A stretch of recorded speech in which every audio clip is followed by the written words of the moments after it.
Michael Jackson can now perform on stage forever.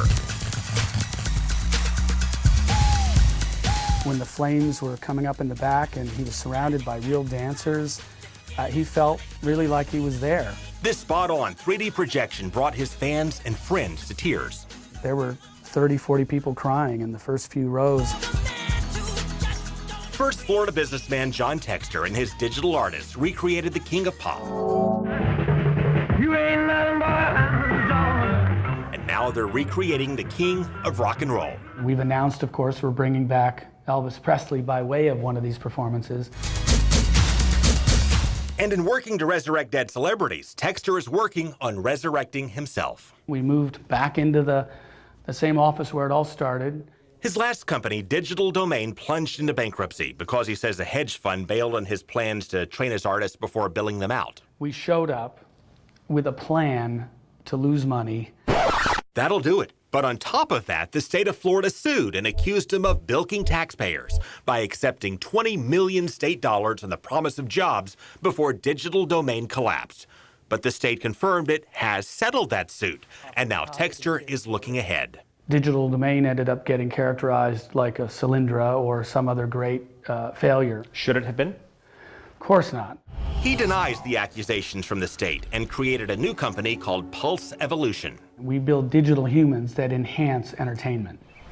And with that, he plans to show what could or should have been with Digital Domain, and he's basing Pulse Evolution in Port St. Lucie. We're the only company in the world that is building these characters at a very high end. After Michael Jackson, he partnered with American Idol founder Simon Fuller to resurrect Elvis and a new pop star from scratch. Their designers in Florida and California build the characters with details down to the eyelashes. We fuss over the spacing of eye blinks because that can't be mechanical at all. It's got to just be right. They program them to speak and move however they want, then it's projected and bounced off an angled screen to create a 3D image on stage. The concept is based on the Pepper's Ghost effect you see at Disney's Haunted Mansion, but far more advanced. There's a very well-known recent candidate for president who a few years ago called me and asked me if we could bring holographic Obama out on stage to introduce Mitt Romney as the next president of the United States. And while that would have been a lot of fun, that might have been a little too scary. Instead, Romney got a real-life Clint Eastwood fussing at a chair. What do you mean, shut up? But that's not the point. When we're in the world of virtual reality, the humans we meet are not going to be made of flesh and blood. They're going to be digital, and they're going to represent other users. They may represent computers that have artificial intelligence that can think and interact with you. And Textor plans to keep advancing digital humans like the future depicted in Star Trek. Please state the nature of the medical emergency.